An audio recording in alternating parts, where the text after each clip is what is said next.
में भाजपा नेता और चीनी मिल के चेयरमैन बब्बन सिंह रघुवंशी का एक डांसर के साथ अश्लील वीडियो सामने आया है। इस वीडियो ने राजनीतिक गलियारों में हलचल मचा दी है। भाजपा ने इस घटना के बाद बब्बन सिंह रघुवंशी को पार्टी से आजीवन के लिए निष्कासित कर दिया है।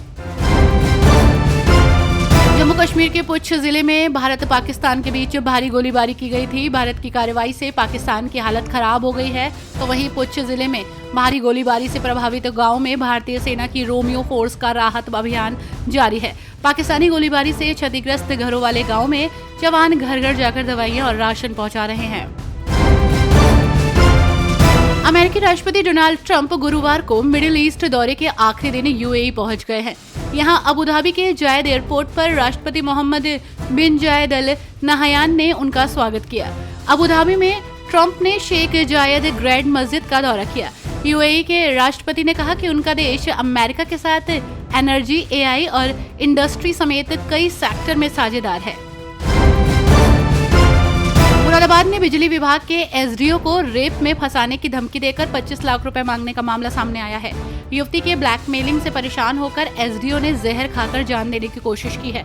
दरअसल दोनों के बीच फोन कॉल पर दोस्ती हुई थी, जिसके बाद बातचीत शादी के आश्वासन तक जा पहुंची।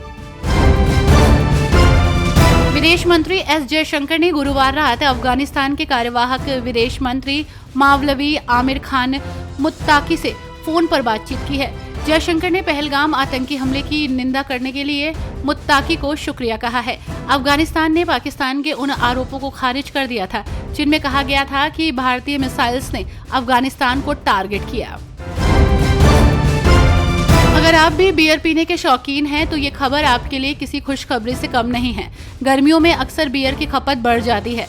ऐसे में भारत में ब्रिटिश बियर ब्रांड काफी सस्ती मिलेंगी। ब्रिटेन की बियर के मुताबिक वहां की स्कॉच और विस्की पर भी टैक्स कम किया गया है। ऐसे में ये भी भारत में सस्ती हो जाएगी।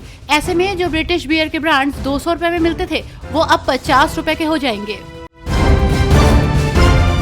मध्य प्रदेश के उप मुख्यमंत्री जगदीश देवड़ा ने सेना पर अभद्र टिप्पणी की है।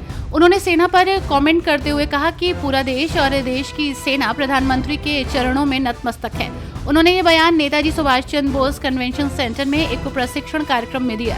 इसी के बाद अब ये बयान सोशल मीडिया पर वायरल हो रहा है। सुप्रीम कोर्ट ने पश्चिम बंगाल सरकार को निर्देश दिया है कि वो राज्य सरकार के कर्मचारियों को 25% ईडीए यानी कि महंगाई भत्ता दे। सुप्रीम कोर्ट के जस्टिस संजय करोल की अगुवाई वाली बेंच ने यह आदेश सुनाया है। अदालत ने कहा है कि 3 महीने के भीतर पश्चिम बंगाल सरकार को ये भुगतान करना होगा।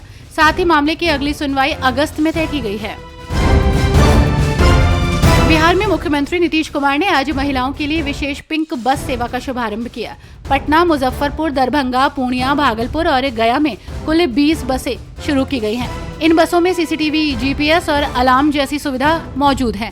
हालांकि महिला ड्राइवर्स की कमी के कारण फिलहाल पुरुष ड्राइवर ही बसें चला रहे हैं। आगे 166 और बसों को जोड़ने की योजना है। भारत पाकिस्तान के बीच सीज फायर होने के बाद से ही शिवसेना यूबीटी के नेता संजय राउत लगातार पीएम मोदी पर निशाना साध रहे हैं। उन्होंने मोदी सरकार की विदेश नीति पर गंभीर आरोप लगाए हैं।